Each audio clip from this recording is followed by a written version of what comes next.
Inde, bonjour. Donc on va reprendre. 3,59,76. C'est impressionnant.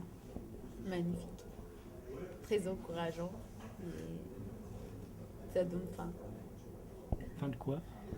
de faire mieux, de tenter 56, de tenter déjà avoir une médaille et puis on verra par la suite, de faire toujours mieux, mieux, mieux. Mais est-ce que ça va rester humain justement de faire 56 comme tu dis? Franchement, je sais pas, je sais au jour d'aujourd'hui que 59 c'est humain et quand je ferai mieux, je saurai que c'est humain. Donc il y a un sujet qu'il ne faut pas aborder alors.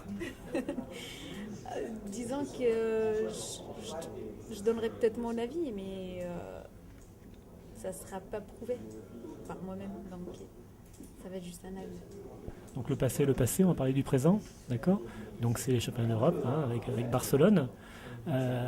Donc il y a une finale donc, en vue, certainement un podium, vu ce que tu as fait à Paris, derrière la Russe.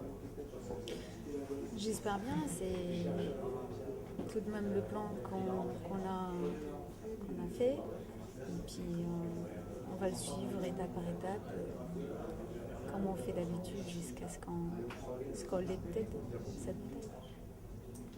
Cette première série, donc, elle t'impressionne pas du tout, je pense pas.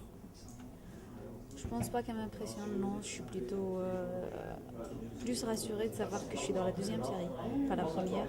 Comme ça, je peux mettre un peu de chance de mon côté, au cas où la première est longue, je pourrais relancer. En tout cas, j'aurais plus de possibilités que si j'étais dans la première série. Si tu peux contrôler ce qui a été fait, éventuellement donc, donner un rythme plus important à la course pour passer au temps ou à la place. Voilà, exact. Donc à la place, au temps, ou deux. C'est toujours bien d'avoir deux choix. Il y a une réelle ambition. Donc, qu'est-ce qui a changé donc, dans ta vie là, ces derniers temps pour avoir aussi d'ambition? Parce que à Valence, c'était quand même pas génial le chrono. Donc, Paris, donc, on sait ce qu'il en est. On a vu que c'était la course la plus rapide, on va dire, depuis très longtemps sur 1500 mètres. Donc, qu'est-ce qui a changé? Plus d'entraînement, des nouveaux gens autour de moi. Et puis beaucoup d'entraînement surtout. Je pense que le chrono des championnats de France, ça compte pas parce qu'un championnat ça se court jamais vite. Et puis c'était juste quelques jours après ma préparation, après mon stage, donc vraiment je m'étais pas reposée. Je savais que les France, je les faisais juste voilà pour le titre. Et puis mais je visais plus un meeting, je visais plus les minima et je visais plus une semaine après les France. Par rapport à ton retour d'altitude, pardon, tu t'es agi plus combien à Paris? Pardon? Par rapport à ton retour d'altitude, tu t'es agi plus combien par rapport à ton stage d'altitude à Paris? Ça veut dire. J'ai pas compris.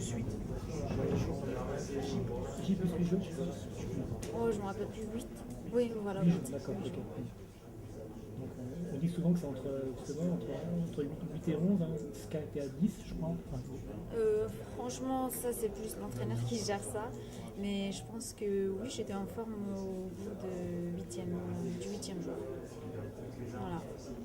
donc les temps de passage donc, à Paris, donc, c'était calculé à l'avance déjà? C'était pas prévu par rapport aux lièvres? Ou alors tu as suivi la course qui était très bien lancée par les lièvres? Ou tu avais un plan de course bien établi? J'avais un plan de course bien établi, bien évidemment, mais ça s'est passé mieux. J'ai suivi, je me suis bien placée et j'étais pas gênée du tout. Donc ça s'est très très bien passé. C'était la course parfaite, je pense, de ma vie. Donc forcément, ça allait se passer bien. Tu étais très surprise, c'est quand même ce chrono. Dans le sens où je visais 4-4, je visais 4-3. L'entraîneur était très confiant parce qu'il y a eu une séance qui a déclenché beaucoup d'espoir. C'était une séance spécifique P1500 où Foudil était très content et il visait vraiment dans les 4,00 et en dessous de 4 minutes. Et bien évidemment, moi comme d'habitude, je disais non, c'est pas possible, impossible, arrête de me dire des conneries pareilles. Pendant la course, il avait raison. Mais bon, l'athlète est toujours stressé. Et puis surtout moi, même quand je sais que je peux, j'aime bien dire non, je peux pas et tout. Comme ça, eux, à côté, ils me disent non, mais si, tu peux. Et tout. Ça me remonte le moral. Ça, c'est mon côté un peu, on va dire, gamine dans l'entraînement. Voilà. Donc je parle au conditionnel naturellement, donc un chrono comme ça peut générer des questions. On te les a posées déjà, est-ce que tu as pu y répondre Des questions comme par rapport à la préparation, par rapport à un temps aussi rapide en cette période de la saison rien de spécial en fait. Non. Non, rien de spécial. Je pense qu'il y a beaucoup de monde beaucoup de gens qui savent que je suis très forte.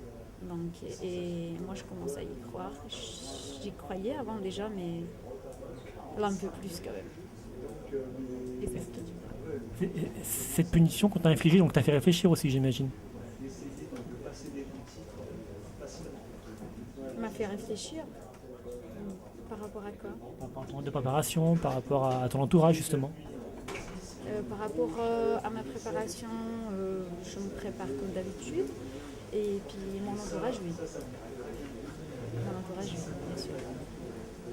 Merci, Inde. Et puis bonne chance. Je t'en prie, merci.